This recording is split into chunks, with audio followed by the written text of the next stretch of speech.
నేను సైతం భువనగిరికై కలందూసి కదం తొక్కాను. నేను సైతం చైతన్య దీప్తికి సమిధనొక్కటి ఆహుతిచ్చాను. నేను సైతం వికాస వృష్టికి సిరాచుక్కలు ధారపోశాను. నేను సైతం అంటూ తన జీవితాన్ని అక్షరానికి, అక్షరమైన చైతన్యాత్మక సమరానికి, భువనగిరి వికాసానికి, ప్రజల్లో చైతన్యానికి, భావితరాల నిర్మాణానికి అంకితం చేసిన మహనీయులు గోనె నర్సయ్య సారు.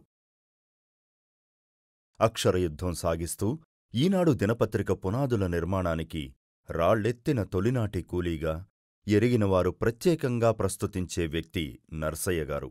అక్షరభిక్ష పెట్టి తమ జీవితాలకు పటిష్టమైన పునాదులు నిర్మించిన మహనీయుడని ఎందరో కీర్తించే వ్యక్తి గోనె నర్సయ్యగారు. తన అసలు ఇంటి పేరును ప్రపంచం మరిచిపోగా ఈనాడు నర్సయ్య సారుగానే ఆయన ప్రసిద్ధులు. విలువల ప్రతీక, భువనగిరి గర్వ పతాక, అభ్యుదయ భావాలకు నిలువెత్తు రూపం, వామపక్ష భావజాల ఉద్యమ స్వరం నర్సయ్య సారు.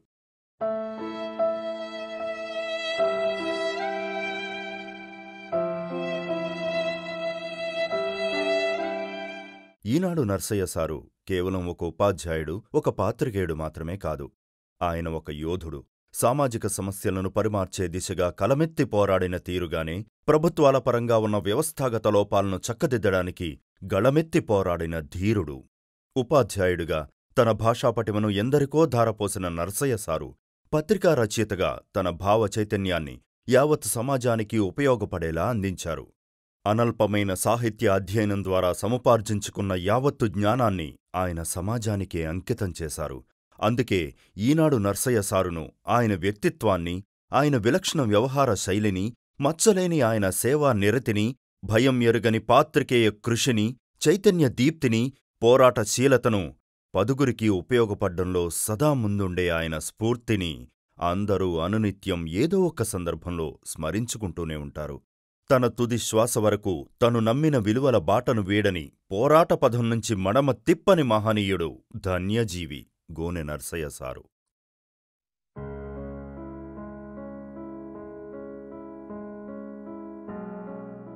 తుర్కపల్లి మండలం కొండాపురం గ్రామంలో గోనె హనుమయ్య, లక్ష్మమ్మ దంపతుల నలుగురు కొడుకుల్లో చివరివాడిగా జన్మించారు నర్సయ్య.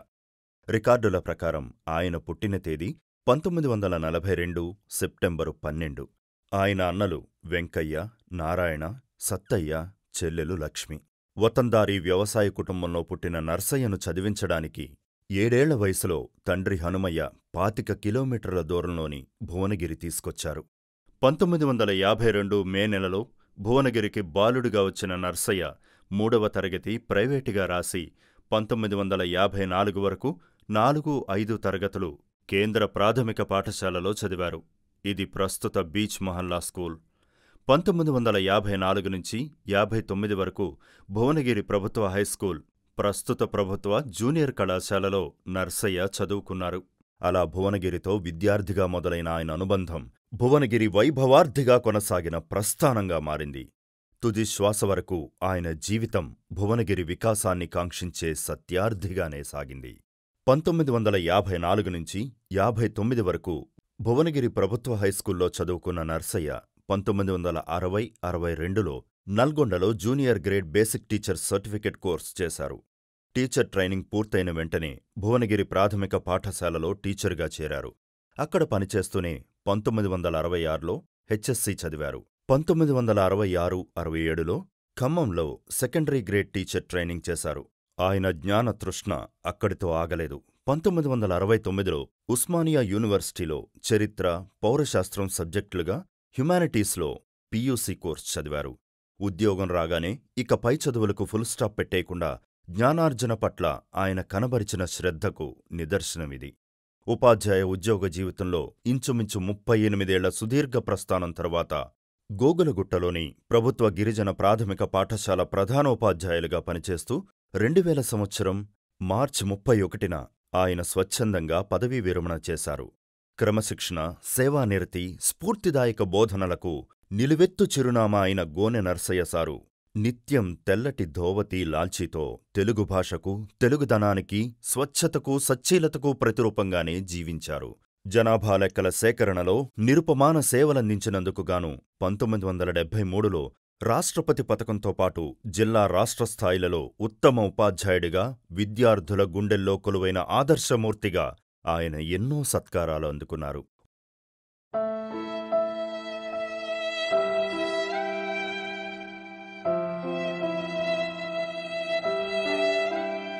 ఉపాధ్యాయ వృత్తి నర్సయ్య సారు జీవన ప్రస్థానానికి ఒక పార్శ్వం మాత్రమే. రెండో పార్శ్వం అంతకంటే సమున్నతమైనది. ఆయనలోని పోరాట దృక్పథాన్ని, సామాజిక సేవాస్ఫూర్తిని ప్రతిబింబించేది. తను ఎంతో ప్రేమించే స్వగ్రామంతో పాటు అనేక గ్రామాల అభ్యున్నతికి నర్సయ్య సారు తాను చేయగలిగినదంతా చేశారు. 1970లలోనే ఆయన ఒక సహకార సంఘాన్ని స్థాపించారు. అల్పాదాయ వర్గాల వారికి అండగా ఉంటూ హౌసింగ్ అసోసియేషన్ను కూడా స్థాపించి అందరూ ఒక ఇంటివారయ్యేందుకు పాటుపడ్డారు. 1970 ప్రాంతాల్లోనే ఒక రూపాయి అయినా అదనపు భారం పడకుండా తమ గ్రామానికి కరెంటు తీసుకొచ్చిన ఘనత ఆయనది. అలాగే తమ గ్రామానికి రోడ్డు, బస్సు సదుపాయం అనేకం రావడంలో ఆయన కీలక భూమిక పోషించారు. గ్రామంలోని ఎవరికి ఏ కష్టం వచ్చినా, పై చదువులకు వెళ్లాలన్నా, పట్టణానికి వచ్చి ఆస్పత్రుల్లో వైద్యం చేయించుకోవాలన్నా అందరికీ అండదండగా ఉండే పెద్ద దిక్కుగానే నర్సయ్య సారు తన జీవిత పర్యంతమూ సేవలందించారు.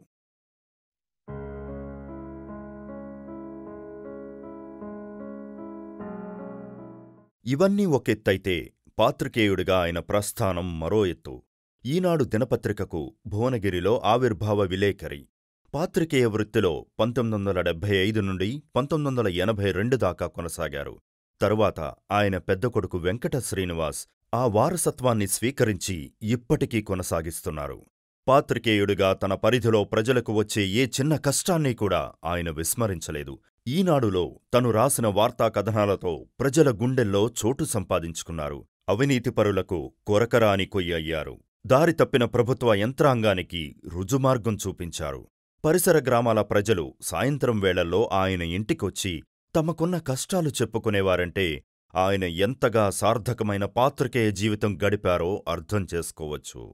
భువనగిరిలో పనిచేసిన పాత్రికేయుడే అయినప్పటికీ ఉమ్మడి నల్గొండ జిల్లా వ్యాప్తంగా ఆయనకున్న పరిచయాలు అపారం. జిల్లాలోని ప్రముఖ రాజకీయ నాయకులందరూ కూడా వ్యక్తిగతంగా ఆయనను కలిసి సలహాలు తీసుకునేవారే. ప్రత్యేకించి దివంగత హోంమంత్రి ఎలిమినేటి మాధవరెడ్డి ఆయనను ఎంతో ఆదరంగా చూసుకునేవారు. ప్రతి విషయంలోనూ ఆయనతో సంప్రదించేవారు. ఈనాడు పాత్రికేయుడిగా ఉంటూనే తొలి దశలోనూ మలిదశలోనూ కూడా తెలంగాణ ప్రత్యేక రాష్ట్ర ఉద్యమానికి ఆయన అవసరమైన మేధోసాయం అందిస్తూ వెన్నుదన్నుగా నిలిచారు.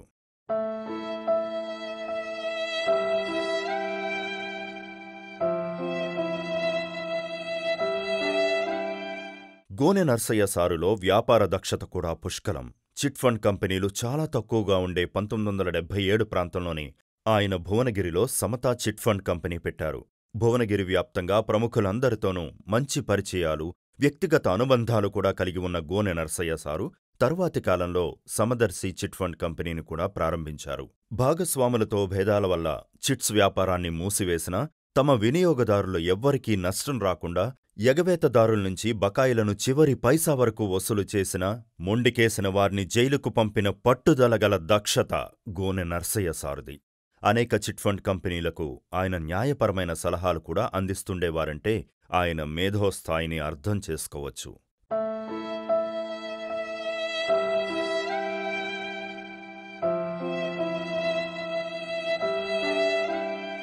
గోనె నర్సయ్య సారు జ్ఞానపిపాసి. ఆయన జ్ఞానదాహం ఎన్నటికీ తీరనిది. చదువు కోసం పల్లె వదిలి భువనగిరి పట్టణానికి వచ్చిన నర్సయ్య ఉద్యోగం వచ్చిన తర్వాత కూడా ఆ జ్ఞానతృష్ణను ఎలాగైతే కొనసాగించారో అది చివరి వరకు అలాగే ఉంది. ఆయన ఇల్లు ఓ చిన్న సైజు గ్రంథాలయంలా ఉండేది. ప్రముఖుల జీవిత చరిత్రలు, వామపక్ష భావజాలానికి సంబంధించిన సాహిత్యం, చరిత్ర, సామాజిక న్యాయ, వైద్య అంశాలకు సంబంధించిన పుస్తకాలు ఇలా అనేకం ఆయన చదివేవారు. ఎన్నడూ హైదరాబాదు వెళ్లినా 2-3 కొత్త పుస్తకాలు కొనకుండా తిరిగి వచ్చేవారు కాదు. పుస్తక ప్రదర్శనలు జరిగినా, సంచార పుస్తక విక్రయాలు జరుగుతున్నా ఆయన ప్రతిసారి కొత్త పుస్తకాలు కొంటూనే ఉండేవారు. కొన్న ప్రతి పుస్తకాన్ని పూర్తిగా చదివేవారు. చదివిన ప్రతి విషయాన్ని ఆకళింపు చేసుకునేవారు. పుస్తకాలు చదవాల్సిందిగా తాను ఎరిగిన వారందర్నీ ప్రోత్సహిస్తూనే ఉండేవారు.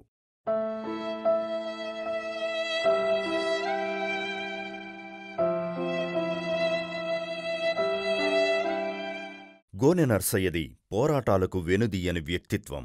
చట్టప్రకారం ఏదైతే జరగాలో అది జరిగి తీరవలసిందే. వ్యక్తిగతంగా తనను తాను క్రమశిక్షణకు, నియమబద్ధ జీవితానికి నిదర్శనంగా మలుచుకున్న గోనె నర్సయ్య తన చుట్టూ ఉన్న ప్రపంచం, ప్రభుత్వం కూడా అలాగే ఉండాలని కోరుకునేవారు. ఎక్కడ ఏ వ్యవస్థ దారి తప్పినా దానిమీద పోరాటం సాగించేవారు. పోరాటాల విషయంలో ఆయన ఎన్నడూ వెనుదీయలేదు, వెన్ను చూపలేదు. రైతుగా తనకు ప్రభుత్వం నుంచి దక్కవలసిన పంట నష్టం దక్కనప్పుడు కేవలం లేఖల ద్వారా పోరాటం సాగించి 1000 రూపాయల్ని ఎలా దక్కించుకున్నారో, తోటి రైతులకు ఎలా ఇప్పించారో అంతే చిత్తశుద్ధితో ప్రభుత్వానికి లేఖలు రాసి సమాధానాలు తెప్పించుకుని కొన్ని వేల మంది పెన్షనర్లకు ప్రయోజనం కలిగే నిర్ణయాలు కార్యరూపం దాల్చడంలో కూడా ఆయన ఎంతో కీలకంగా వ్యవహరించారు. సమాచార హక్కు చట్టం అనేది ప్రజల చేతిలో పాశుపతాస్త్రం అనే నిర్వచనం ఉన్న మాట నిజమే అయితే, నర్సయ్య సారు మాత్రం ఆ చట్టాన్ని ఏకంగా బ్రహ్మాస్త్రంలాగానే వాడి అనేక అరాచకాల్ని, అవ్యవస్థల్ని చక్కదిద్దారు. అవసరమైన సందర్భాలలో రాష్ట్ర గవర్నర్, ప్రధాన న్యాయమూర్తి, ప్రభుత్వ ప్రతినిధులు, పైస్థాయి అధికారులకు సమస్యలపై సమగ్ర లేఖలు రాసి పరిష్కారానికి ప్రయత్నించిన ధీశాలి నర్సయ్య సారు.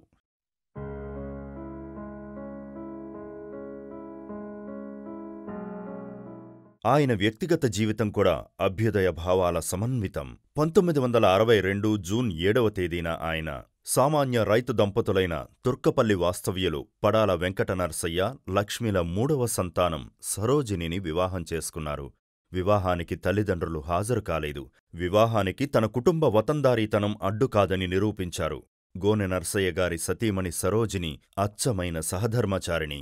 సరోజిని వారిది రాజకీయంగా ఉన్నత కుటుంబం. కుటుంబానిది వ్యావసాయిక నేపథ్యమే అయినప్పటికీ ఆమె అన్నయ్య దివంగత పడాల ముత్యాలు ఆలేరు సమితి కోఆప్షన్ సభ్యుడిగా ఉమ్మడి నల్గొండ జిల్లాలోనే గుర్తింపున్న కాంగ్రెస్ నాయకుల్లో ఒకరు. మరో సోదరుడు పడాల చంద్రం సుమారు 25 ఏళ్లపాటు తుర్కపల్లి పంచాయతీ సర్పంచ్గా, తుర్కపల్లి మండల ఉపాధ్యక్షుడిగా సేవలందించారు.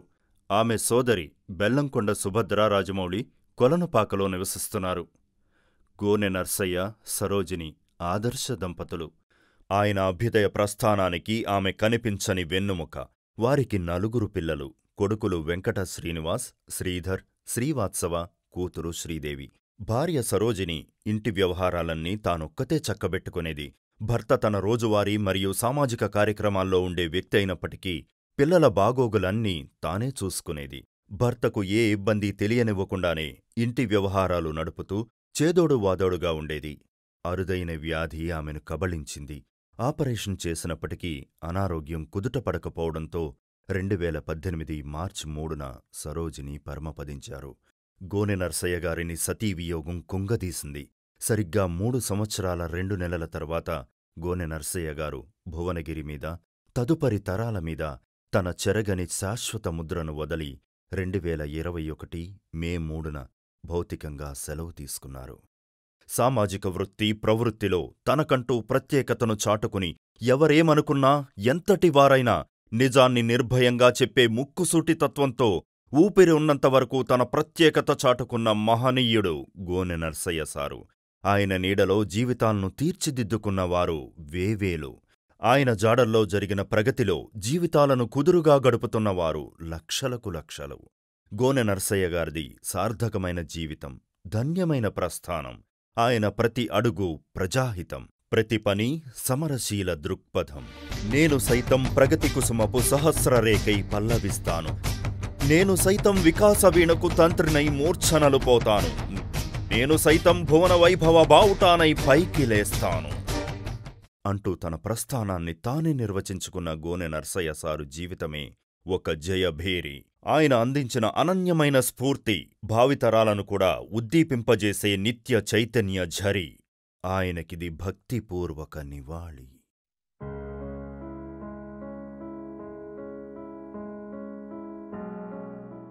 తుర్కపల్లి మండలం కొండాపురం గ్రామంలో జన్మించారు. రికార్డుల ప్రకారం పుట్టిన తేదీ 1942 సెప్టెంబర్ 12. 1952 మేలో భువనగిరికి వచ్చి 3వ తరగతి ప్రైవేటుగా రాసి 4వ తరగతిలో చేరారు. 1952 జూన్ నుంచి 1954 జూన్ వరకు భువనగిరిలోని కేంద్ర ప్రాథమిక పాఠశాలలో 4, 5 తరగతులు చదివారు. 1954 జూలై 2వ తేదీ నుంచి 1959 మే 24వ తేదీ వరకు భువనగిరి హైస్కూలులో హెచ్ఎస్సి వరకు చదివారు. అదే ఇప్పుడు జూనియర్ కళాశాలగా ఉంది. 1960 మార్చి నుంచి ఆగస్టు వరకు నల్లగొండలోని మలేరియా డిపార్ట్మెంటులో టెంపరరీ సర్విలెన్స్ వర్కరుగా పనిచేశారు. 1960 సెప్టెంబరు నుంచి 1962 మార్చి వరకు నల్లగొండ మల్టీపర్పస్ స్కూలులో ఎలిమెంటరీ బేసిక్ టీచర్ ట్రైనింగ్ చేశారు. 1962 జూన్ 7 రాత్రి 12:20 కుంభలగ్నంలో సరోజనితో తుర్కపల్లిలో వివాహం జరిగింది. తల్లిదండ్రులు వివాహానికి హాజరు కాలేదు. అందరినీ వ్యతిరేకించి పెళ్లి చేసుకున్నారు. భువనగిరి ప్రాథమిక పాఠశాలలో 1962 ఆగస్టు 2వ తేదీన ప్రభుత్వ ఉపాధ్యాయునిగా విధులలో చేరారు. మొత్తం 36 సంవత్సరాలు సేవలందించారు. ఎమర్జెన్సీ కాలంలో కేవలం 1 నెల రోజుల పాటు 1976 ఆగస్టు 16 నుంచి సెప్టెంబర్ 16 వరకు నల్లగొండ అప్పర్ ప్రైమరీ స్కూలులో పనిచేశారు. 1966 మార్చిలో హెచ్ఎస్సి పరీక్ష పాస్ అయ్యారు. 1966 సెప్టెంబర్ 3 నుంచి 1967 ఏప్రిల్ 11వ తేదీ వరకు ఖమ్మం బీటీఎస్లో సెకండరీ గ్రేడ్ టీచర్ ట్రైనింగ్ చేశారు. 1970లో ఉస్మానియా యూనివర్సిటీ నుంచి పియూసీ పాస్ అయ్యారు. 1970-71 ప్రాంతంలో తీవ్రమైన కరువు పరిస్థితి దాపురించింది. ఆర్థికంగా చితికిపోయి నానా కష్టాలు పడ్డారు. పస్తులతో దుర్భర జీవితం గడిపారు. చాపత్తి కొనడానికి కూడా డబ్బులు లేక 5 పైసలు అప్పు చేసి బతికారు. 1974 వరకు ఇదే గడ్డు జీవితం కొనసాగింది. 1979, 1980లలో మొదటిసారి ఇల్లు నిర్మాణం చేపట్టారు. 3 గదుల ఇల్లు నిర్మించుకున్నారు. 1998 ఆగస్టు 1 నుంచి 2000 మార్చి 31 వరకు 20 నెలల పాటు జీటీపీఎస్ గోగులగుట్ట తాండా మన్నెవారి తుర్కపల్లి మండల స్కూల్లో ప్రధానోపాధ్యాయునిగా పనిచేసి రిటైర్ అయ్యారు. 1971 జనాభా లెక్కల సేకరణ సమయంలో ఎంతో కృషి చేసి పద్ధతి ప్రకారం నిర్వహించినందుకు భారత ప్రభుత్వం రజత పథకం సర్టిఫికెట్ ప్రదానం చేసింది. 1973 స్వాతంత్ర దినోత్సవం రోజున Bhuvanagiri sub collector A N Tiwari చేతుల మీదుగా అందుకున్నారు. 1999 జిల్లా స్థాయిలో ఆనందపూర్వక పురస్కారం, 1999 సెప్టెంబర్ 5న గురు పూజోత్సవం సందర్భంగా నల్లగొండ జిల్లా జాయింట్ కలెక్టర్ జవహర్ రెడ్డి చేతుల మీదుగా ఘన సత్కారం పొందారు. 2013 జనవరి 24న ఉదయం 10 గంటలకు హైదరాబాదులోని కూతురి ఇంటిలో ఉండగా జారిపడి తొంటి బొక్క విరగడంతో ఆస్పత్రి పాలయ్యారు. సన్షైన్ ఆస్పత్రిలో 2013 జనవరి 28న ఆపరేషన్ జరిగింది. కాలుకు రాడ్ వేశారు.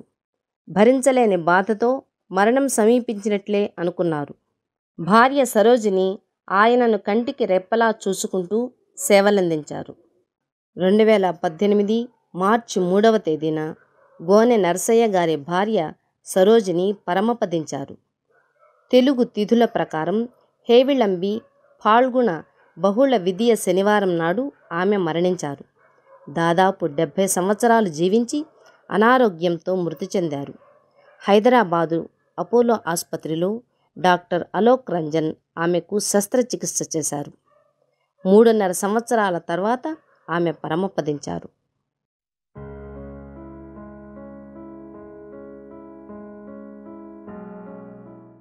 నర్సయ్య గారిని